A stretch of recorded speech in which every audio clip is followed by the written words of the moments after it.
What happens when a woman running from a monster falls at the feet of a king in the unforgiving heart of the 1870s, Comanche, a high society bride from Boston.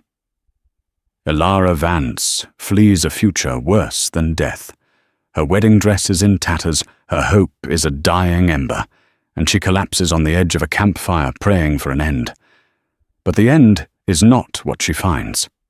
Instead, she finds him Tavibo, the formidable chief of the Noconi Comanche, a man as wild and unyielding as the land itself. And with 2 words, he seals her fate, igniting a story of captivity, survival, and a love that would be written in the blood and dust of the American West. Stick with me as we unravel the legend of the runaway bride and the Comanche chief. The wedding dress was a joke, a cruel, bitter punchline delivered by fate in the heart of a Texas wasteland. What had been pristine Boston silk and delicate Belgian lace just 3 days ago was now a shredded, mud-caked shroud clinging to Elara Vance's trembling body. The thorns of mesquite and catclaw had torn at the fabric with a viciousness that mirrored the man she was fleeing. Thirst was a physical presence, a hot stone in her throat, and her feet shod only in thin satin slippers were a raw, bloody mess. She wasn't supposed to be here. She was supposed to be Mrs. Jebediah Thorne, mistress of the sprawling Circle T ranch, a queen in a gilded cage.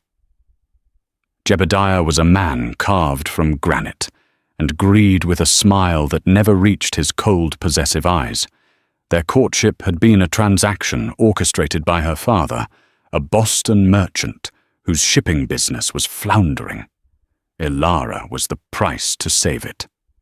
She had seen the casual cruelty in Jebediah's eyes when he'd backhanded a stable boy, the chilling possessiveness in his grip on her arm. Marriage wouldn't be a partnership, it would be an ownership. So on the morning of her wedding, while the household buzzed with preparations, Elara had simply walked away.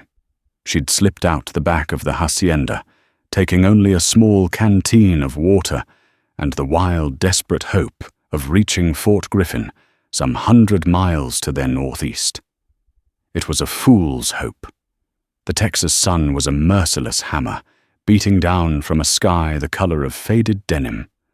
The land was vast, empty, and terrifyingly alive with sounds she couldn't name. By the second day, her water was gone. By the third, delirium had begun to set in, painting shimmering oases on the horizon and whispering her father's disappointed voice in her ear. As dusk began to bleed, purple and orange across the sky, a storm rolled in. Not a gentle rain, but a violent Texas squall that lashed the prairie with wind and sheets of cold water. It was a blessing and a curse, soaking her to the bone, but allowing her to cup her hands and drink the gritty water pooling in the rocks. The brief relief gave way to a chilling cold that sank deep into her bones. Shivering, lost, and utterly broken, she stumbled on, driven by the last flickering ember of instinct. Then through the gloom she saw it, a single defiant point of light. A fire, hope sharp and painful, lanced through her exhaustion. A trapper, a lost cowboy, it didn't matter. It was warmth. It was life. She staggered towards it, her legs moving on memory alone. The world was a dizzying blur of shadows and dancing light. She could smell wood smoke and something else, something savory and wild. She broke through a line of scrubby junipers, and the scene resolved itself. It wasn't a lone cowboy. A small camp was nestled in the lee of a rocky outcrop. Several figures moved around the fire, their language a collection of low guttural sounds that struck a new chord of fear in her heart. Their skin was the color of burnished copper, their black hair long and braided. Comanches.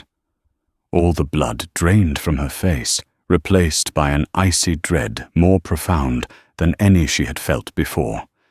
The stories were legion tales of raids of captives, of a people who held dominion over this land with legendary ferocity.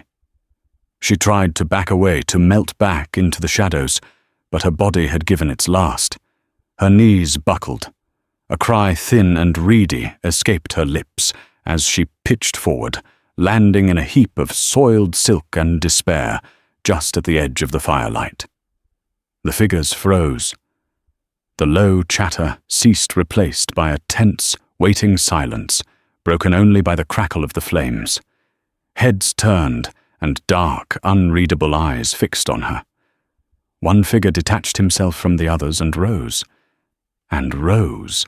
He was a giant, taller and broader than any man she had ever seen, Jebediah included.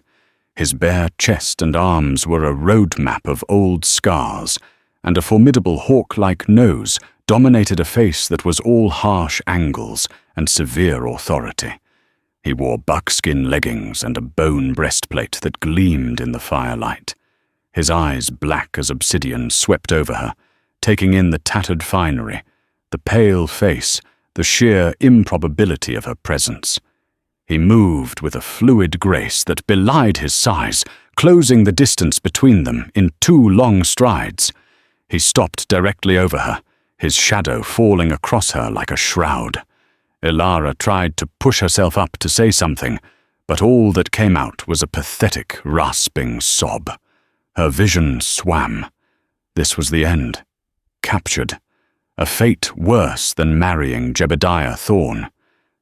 The giant chief crouched down, his presence overwhelming. He reached out a hand, not with violence, but with a strange, deliberate curiosity, and touched a piece of the torn lace at her shoulder. He looked from the fabric to her face, his expression unreadable.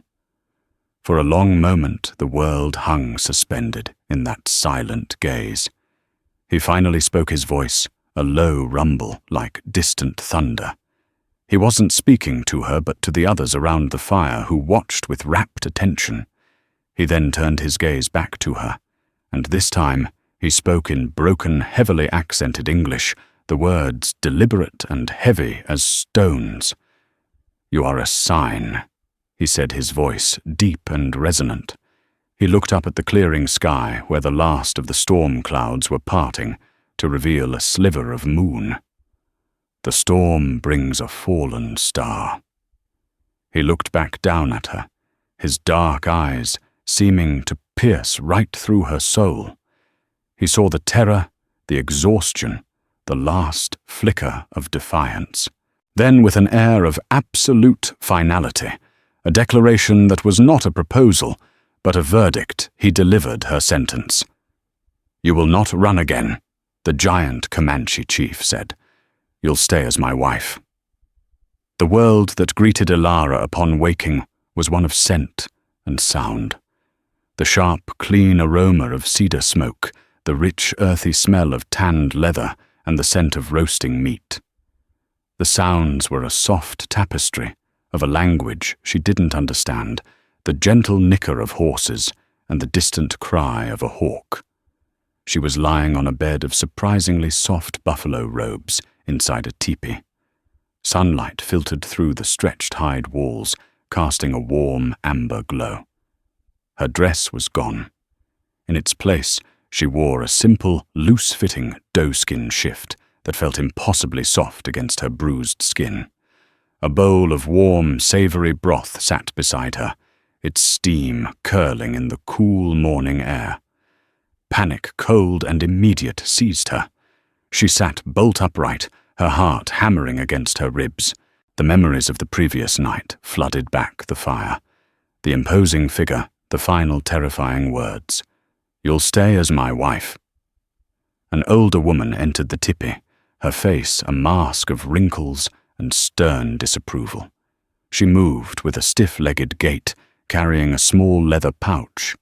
She pointed at the broth and grunted a clear command to eat. Her eyes, small and black, held no warmth, only a deep-seated suspicion. This Elara would learn was peer mother to the chief, a woman whose authority in the camp was second only to his. Elara's throat was tight with fear. but a deeper instinct, the will to survive, took over.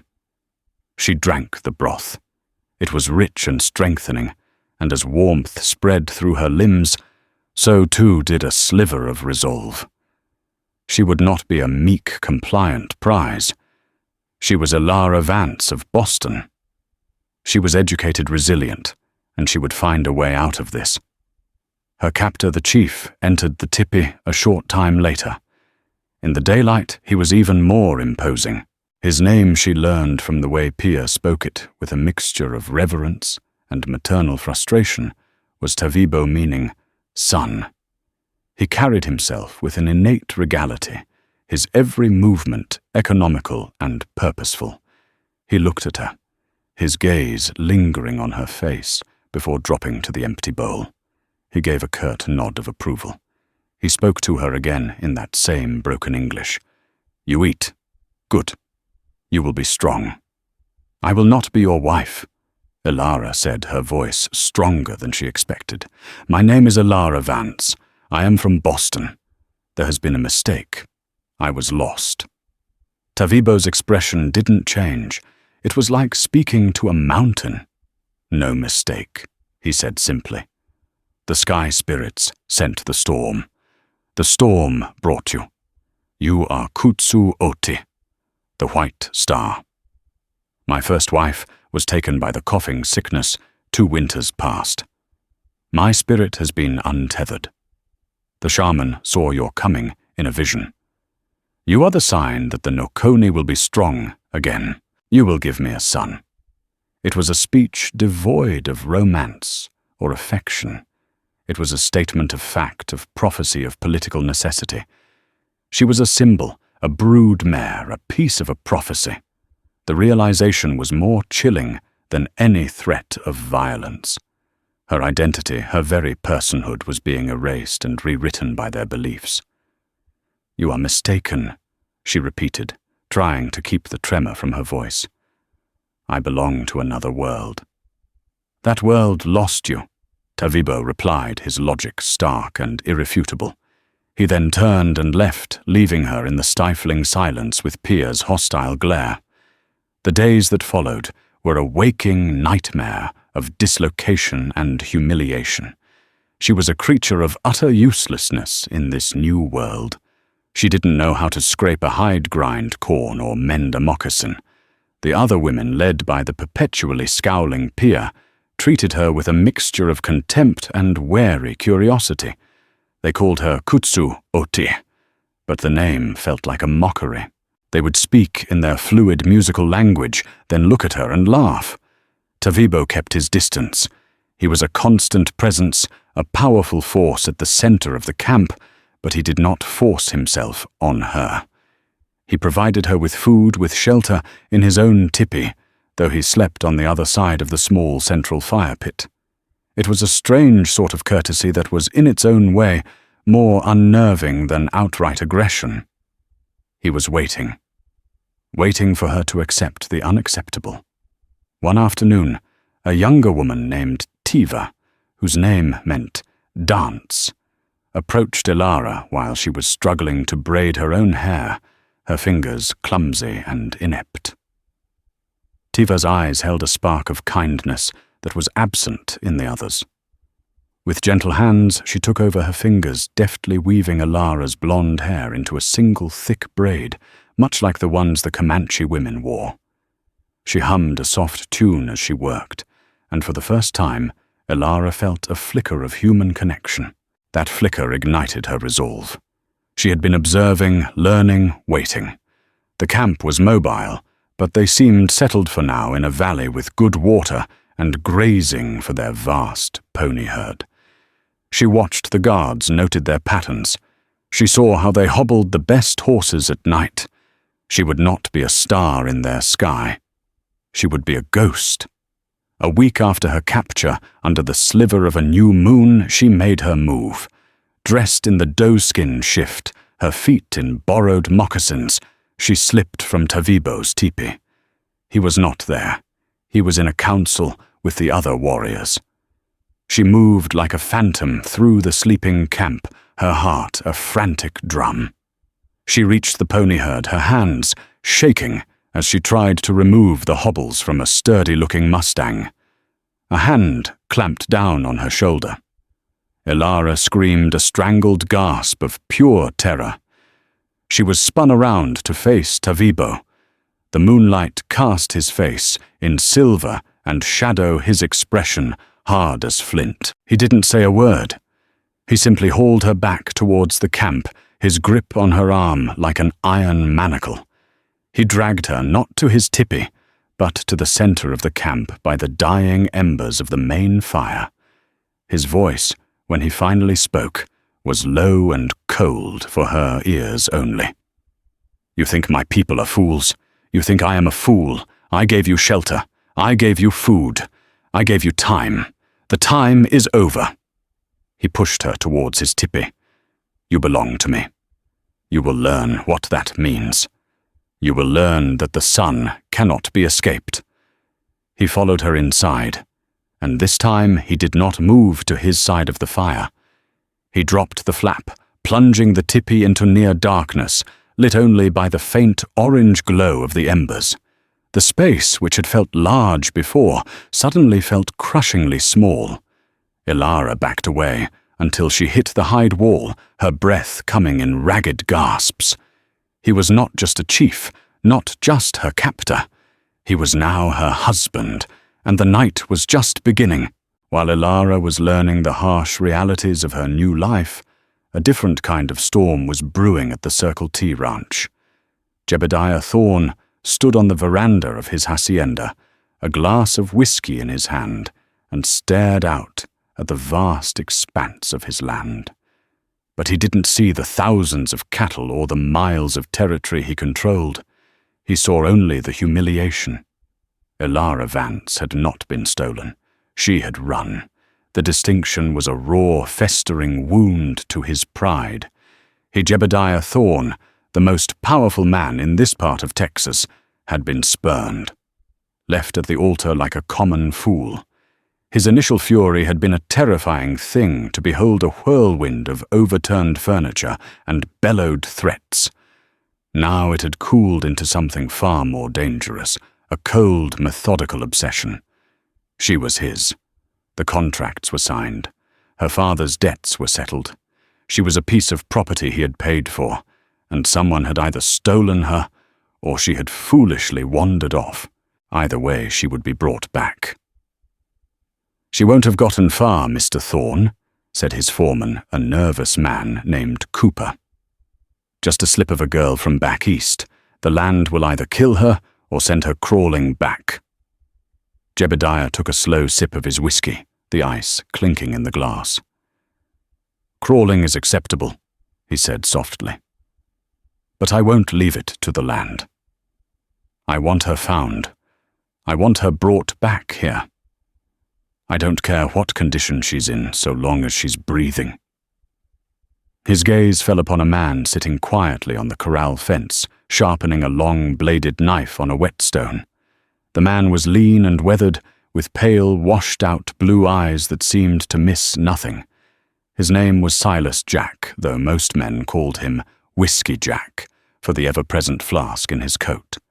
He was a tracker, a former Army scout, and a man utterly devoid of sentiment or mercy. For the right price, he could track a ghost across slick rock. Jebediah walked over to him. "Silas, I have a job for you." Silas didn't look up from his knife. "Heard you lost your filly." "I don't lose things." Jebediah corrected his voice, tight. "They are sometimes misplaced. I want you to find her. I'll pay you $500 in gold." Silas finally stopped his work, looking up. "That was a fortune. And when I find her, you bring her back. If anyone is with her, you kill them. Slowly, if you like.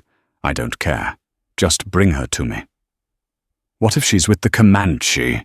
Silas asked, his voice flat. It was the question no one else dared to ask. Jebediah's jaw tightened. "Then you watch. You learn their numbers, their camp, and you come back to me. If the savages have my property, I'll raise a company of men and we'll wipe them off the face of this earth to get it back." Silas gave a thin-lipped smile showing yellowed teeth. For $500, Mr. Thorne, I'd track her into the devil's parlor. I'll need 5 men, the best horses you've got, and a week's provisions. You'll have it within the hour, Jebediah promised. 2 days later, Silas Jack found the first sign, a single mud-stained satin slipper half buried near a dried-up creek bed.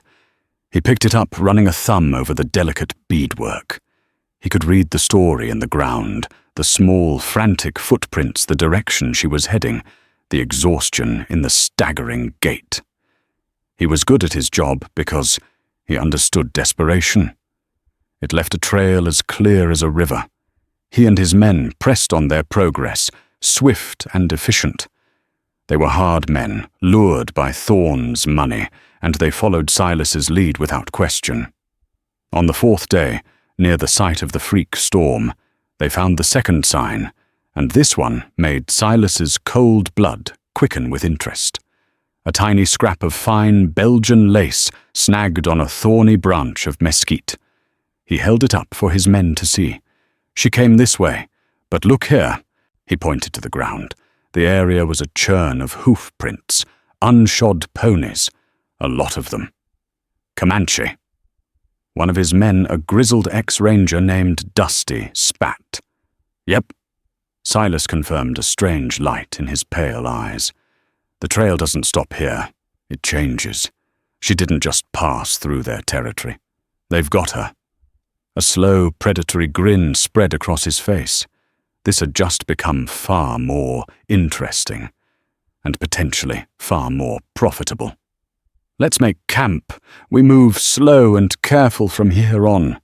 We're not hunting a runaway girl anymore, boys.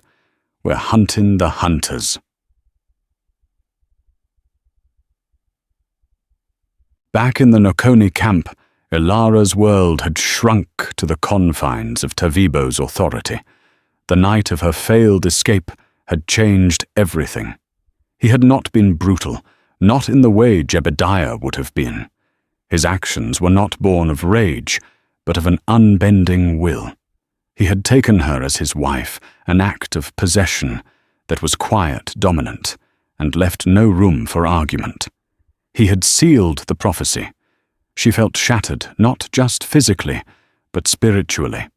The last vestiges of Ilara Vance, the spirited Bostonian, felt like they were being ground into dust. Yet even in her despair, a stubborn spark refused to be extinguished. She began to observe, not for escape, but for survival. She learned that Pyre's hostility was rooted in grief. Tavibo's first wife had been Pia's beloved daughter. In Ilara, Pia saw not a person, but a pale, useless replacement.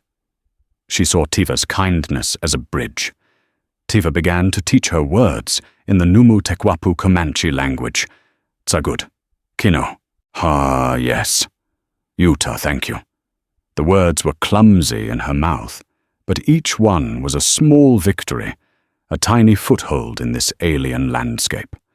One afternoon, Tavibo returned from a hunt, a deep gash on his forearm from the horn of a cornered pronghorn. While the other women fussed, bringing herbs and poultices, Ilara, acting on an instinct she didn't know she possessed, took a clean strip of hide, soaked it in the precious clean water from their clay pot, and began to clean the wound. Pia tried to shove her away, but Tavibo held up a hand, his eyes fixed on Ilara.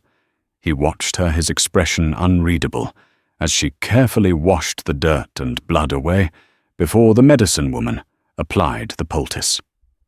It was a simple act, one born of the basic medical knowledge her mother had insisted she learn. But here it was something more. When she was done, he met her gaze. For the first time, she didn't see a captor or a chief. She saw a man surprised and intrigued. "Your hands are gentle," he said in his halting English, the words a quiet admission. It was not forgiveness, and it was not freedom. But it was the first crack in the wall between them, a wall that neither of them knew would soon be tested by the shadow of Jebediah Thorne, a shadow that was drawing ever closer. The small moment of connection over Tavibo's injury shifted something fundamental in the camp's dynamics and within Ilara herself. It was as if she had unknowingly passed some invisible test. Pia's glares became less frequent, her scorn occasionally replaced by a grudging, watchful silence. The other women began to include her in their tasks, not as a burden, but as a novice to be taught. Her hands, once soft and accustomed to embroidery needles and piano keys, became calloused and capable. Tiva showed her how to use a bone awl to stitch moccasins, how to grind dried berries, and sweat to make pemmican, a vital food for travel and winter. Ilara learned the rhythm of the life, a rhythm dictated by the sun, the seasons, and the movement of the buffalo. It was a life of constant, meaningful work, a stark contrast to the stifling, ornamental existence she had been groomed for in Boston. The language was her biggest challenge and her greatest solace. Tiva was a patient teacher, pointing to objects and giving them names. Khan tipi, Puku horse, Coots buffalo. Ilara was a quick study, her educated mind eager for the intellectual challenge. She started to understand the conversation swirling around her, the jokes, the gossip, the serious discussions of the warriors. Understanding gave her a sense of place, however tenuous. One evening, Tavibo found her sitting outside the teepee, struggling to mend a tear in one of his buckskin shirts. Her stitches were clumsy, uneven. He sat down beside her, the ground seeming to shift with his weight. He said nothing, simply took the shirt and the awl from her hands. His own large, scarred hands, which she had only known as instruments of strength and possession, moved with surprising dexterity and precision, creating a neat, strong seam. "My mother taught me," he said, not looking at her. A warrior must know how to mend what is broken. His clothes, his weapons, his own spirit. He handed the shirt back to her. The stitches must be tight, close together, like a family, like a tribe. A weak stitch and the whole shirt will tear in a fight. He then pointed to the darkening sky. "Totsia," he said. "Star." He then pointed to her. "Kutsu ote." "White star." He finally pointed to himself. "Tavibo." "Sun." He looked at her, his dark eyes serious. "Sun and star. The prophecy says a son from the sun and the star will be a great leader. He will have the strength of the people and the cunning of the whites. He will guide us through the changing times." Ilara finally understood the full weight of the prophecy he'd mentioned. It wasn't just about him needing an heir. It was about the survival of his people. The world was changing, the buffalo were thinning, and the US Army was a constant encroaching threat. They were looking for a sign, a miracle, and that miracle they believed was her. The burden of it was suffocating. "I am not a star," she whispered the words catching in her throat.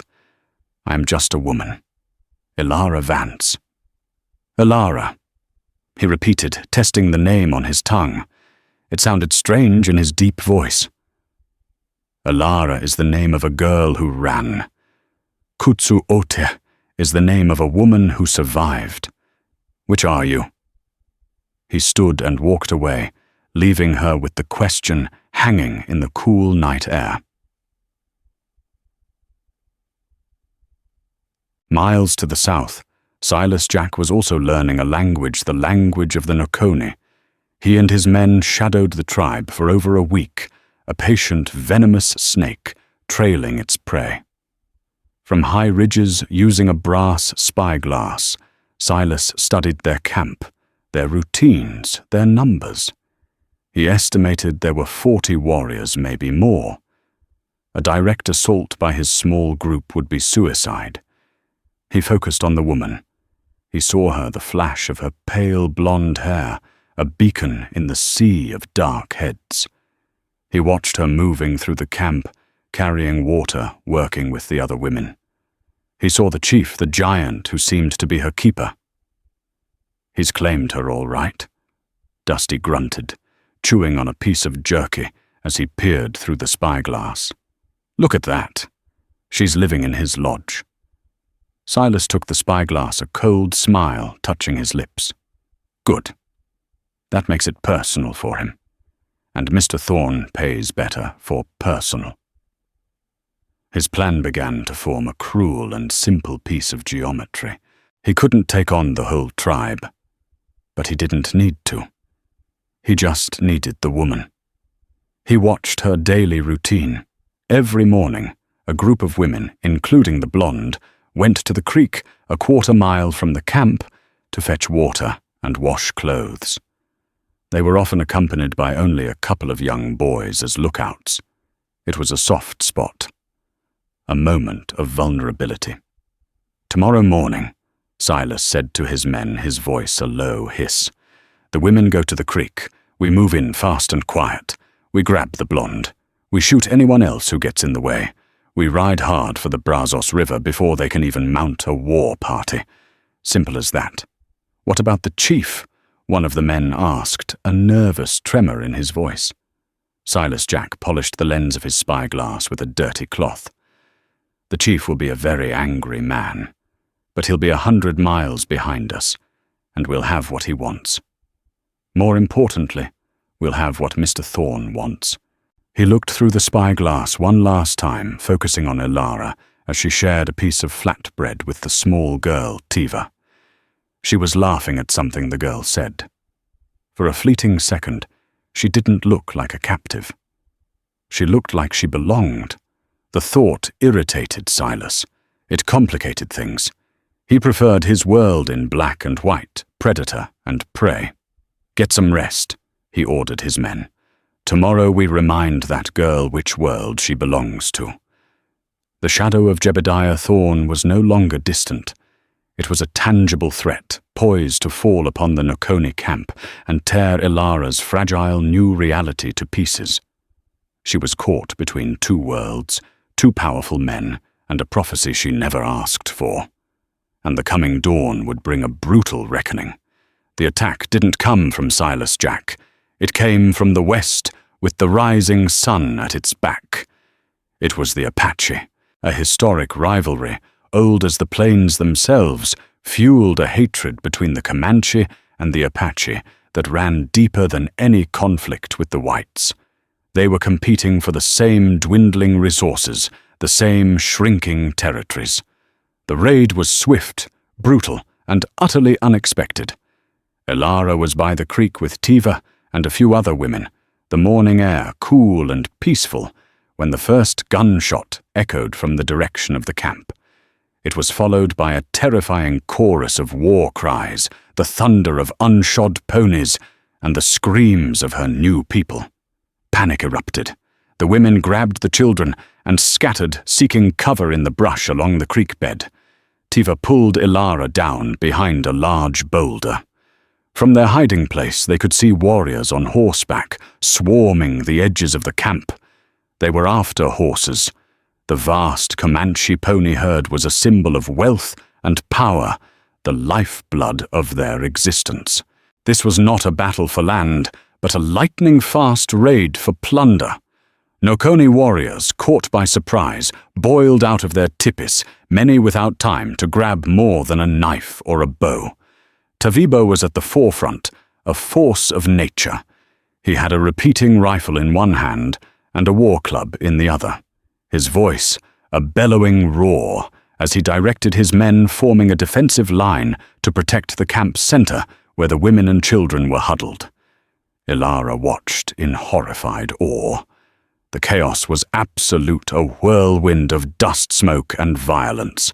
An Apache warrior broke through the line, charging directly towards the women and children cowering in the center of the camp. Before any of the Nokoni warriors could react, a figure moved to intercept him. It was Pia. The old woman, stiff-legged and wrinkled, held nothing but a large skinning knife, but her eyes blazed with the fire of a she-bear defending her cubs. The warrior laughed, wheeling his horse to ride her down, but as he charged, Pia did not retreat. She stood her ground, and with a guttural scream, she lunged forward, not at the warrior, but at his horse, plunging the knife deep into the animal's flank. The horse screamed and reared, throwing its rider. The stunned Apache warrior was on his feet in a second, but it was too late. 2 Nokoni warriors descended on him, and the fight was over. The sight of Pia's ferocious courage struck Ilara like a physical blow. This was what it meant to be one of the people, to fight for family, for the tribe with your last breath. The tide of the battle began to turn. The Nokoni, though surprised, were fighting on their home ground. Their defense was too fierce, the cost for every stolen horse too high.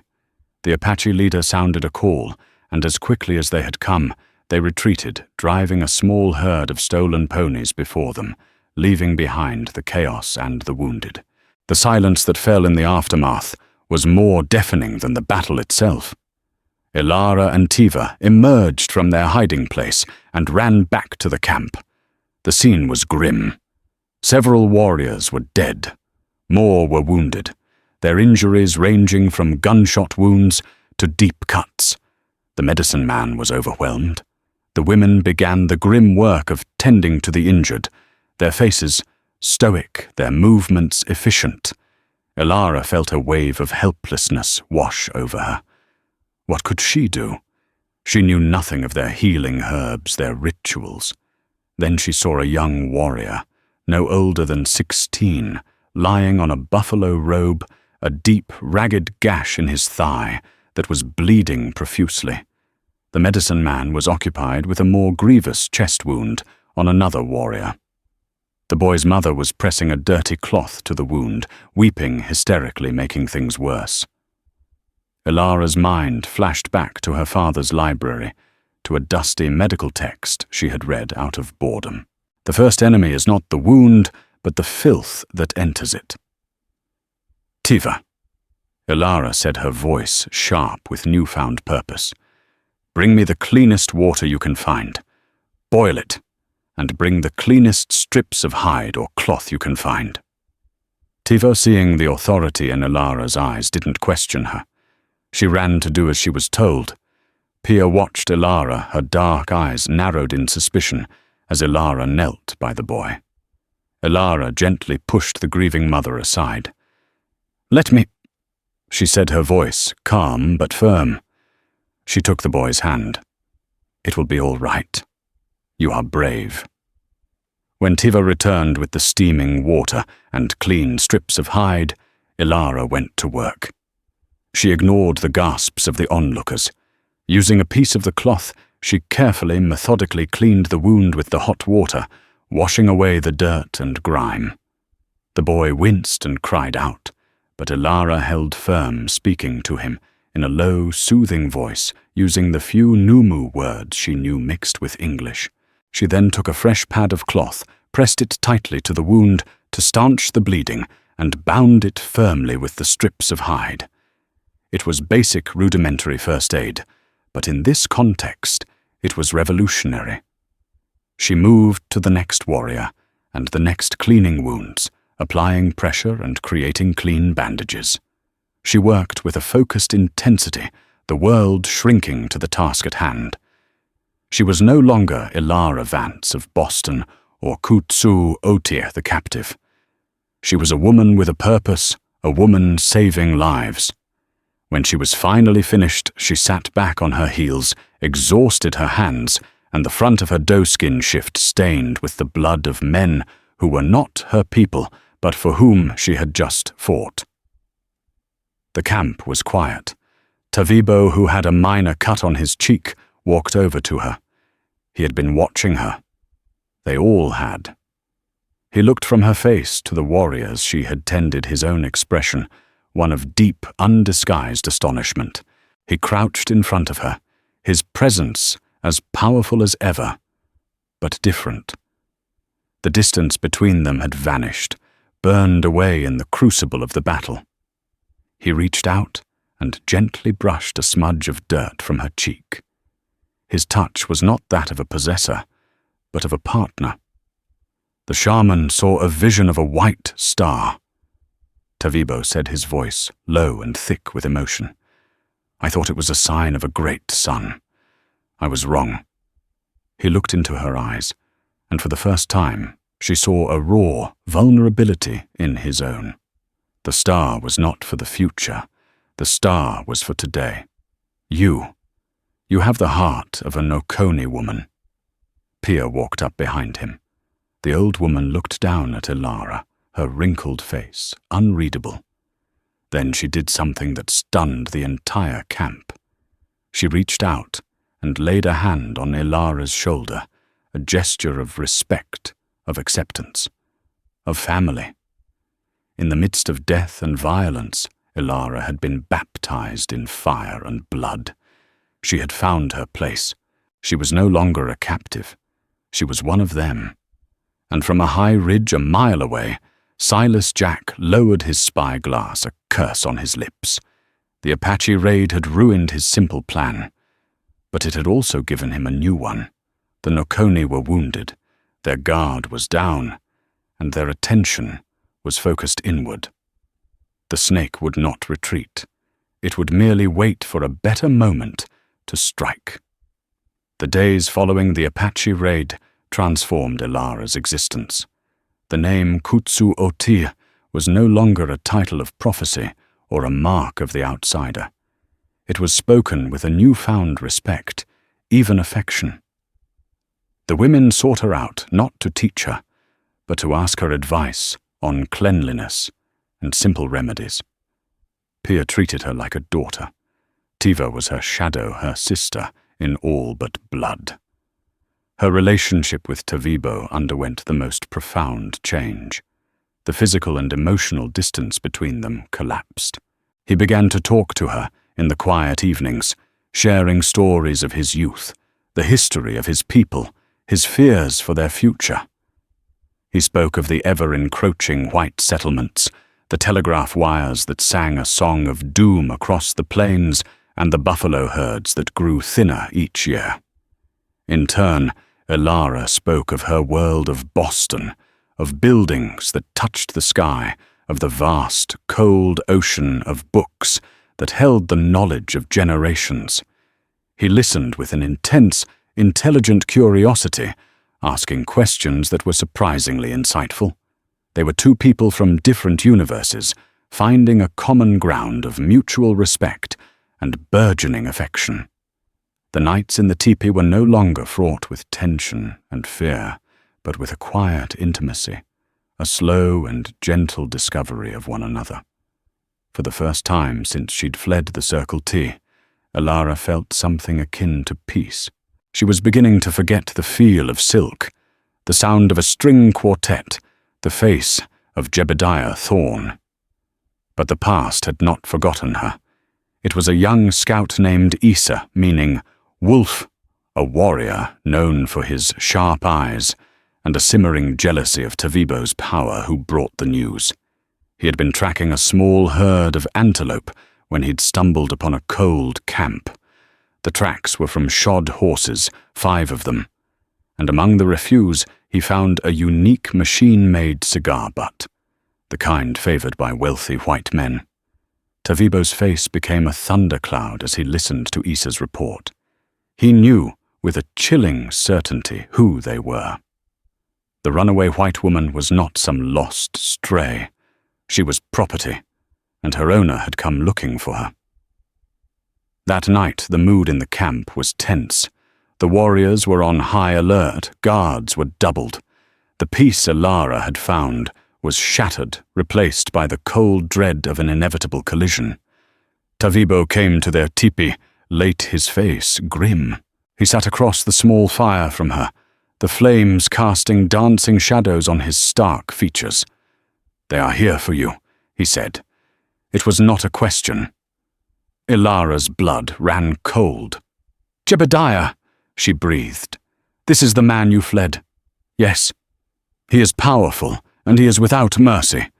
He will not stop until he has what he wants." Tavibo stared into the fire, his jaw clenched. "I have faced the Apache. I have faced the U.S. Army. I do not fear this man." He looked at her, his eyes burning with an intensity that took her breath away. "But this is not my fight to choose. It is yours." Elara stared at him confused. "What do you mean?" "The scouts know where his men are camped. I can give you a horse provisions. You can ride north to the forts. I will lead my warriors south and draw them away. They will follow me, and you will be free. You can return to your world." The offer was a physical shock, a door swinging open, back to a life she thought was gone forever. Freedom, the word echoed in the sudden silent void of her mind. She could go back. She could find passage on a train, go somewhere new, disappear, be Elara Vance again. But what would that mean for Tavibo? For the people who had taken her in, who had shown her a life of meaning and community, Jebediah would not be satisfied with chasing Tavibo. His pride was a ravenous beast. If he couldn't find her, he would take his vengeance on the people who had sheltered her. He would bring soldiers' rangers, a private army. He would bring destruction. And what of the life she would be returning to? A life of fear, of looking over her shoulder. A life alone. She looked around the tipi, at the soft buffalo robes, the tools she had learned to use the place where she had finally improbably found a home. She looked at Tavibo, the giant chief, who had claimed her as a prophecy and had come to see her as a person. His offer was the greatest gift he could give her a choice, the very thing that had been stolen from her. But what would freedom cost? And what will happen to you? She asked, her voice barely a whisper. To the Nokone, we are the people. He said, his voice ringing with pride. We have survived for generations. We will survive this. But she could see the truth in his eyes. A war with a man like Thorn, backed by his wealth and the power of the white world, would be devastating. This was her crossroads, to run again and save herself while potentially damning them, or to stay and bring the wrath of her old world down upon her new one. It was Issa, the jealous warrior, who inadvertently made the choice for her. Later that night, convinced that the white woman was a curse who would bring destruction upon them, he slipped from the camp. He intended to find the white men to trade the location of the camp for a promise of peace, and perhaps a rifle or two. He would be the savior of his people, not Tavibo. But Tiva, ever watchful, saw him leave. Fearing treachery, she ran to Tavibo's teepee. "Issa is gone," she whispered breathlessly, her eyes wide with fear. He rode west toward the white men's camp. The betrayal hung in the air, thick and poisonous. They had hours at most before Silas Jack and his men knew their exact location. Before Jebediah Thorn's fury was given a target, Tavibo rose to his feet, his face a mask of cold fury. The time for choices was over. The battle was coming to them. He turned to Elara, his eyes locking with hers. He didn't have to ask the question again. She stood up, her movements calm and deliberate. She walked to his side, stood before him, and placed her hand on his chest over his heart. "My place is here," she said, her voice clear and strong, without a trace of fear. "With my husband, with my people." A flicker of awe, of profound respect, passed through Tavibo's eyes. He covered her hand with his own. The sun and the star, together. "Then we will show this Jebediah Thorn the true meaning of power," he said. "We will show him the price of touching what belongs to the Nokone." The Nokone did not wait for the attack. Under Tavibo's command, they became predators in their own land. Before dawn, the camp was moved. The women, children, and elderly, led by Pia and a handful of warriors, moved deep into a series of hidden canyons, a place known only to them. Elara went with them, her new duty, clear to help protect the heart of the tribe. Tavibo and the rest of his warriors did not retreat. They prepared an ambush. The spot was chosen with a strategist's eye, a narrow rocky pass where the pursuers' numbers would count for little, and the terrain itself would become a weapon. Guided by the traitor, Issa Silas Jack and his 4 men, now reinforced by Jebediah Thorne himself, and a dozen of his most ruthless ranch hands, rode confidently towards the abandoned campsite. Thorne was a man possessed, his face flushed with a righteous fury. The thought of his stolen bride living among savages had driven him to the edge of madness. They found the camp deserted, the fire pits still warm. "They're running," Thorne sneered, his voice dripping with contempt. "The cowards are on the run." Silas Jack felt a prickle of unease. This was too easy. Comanches didn't run like this. They faded, they circled, they struck from behind. "Something's not right, Mr. Thorne," he advised. "This feels like bait." "I don't pay you to feel," Thorne snarled. "I pay you to find. They're heading for the canyons. After them, He spurred his horse forward, his men following suit, a clumsy, arrogant posse, plunging headlong into the trap. Silas hung back for a moment, his pale eyes scanning the ridges.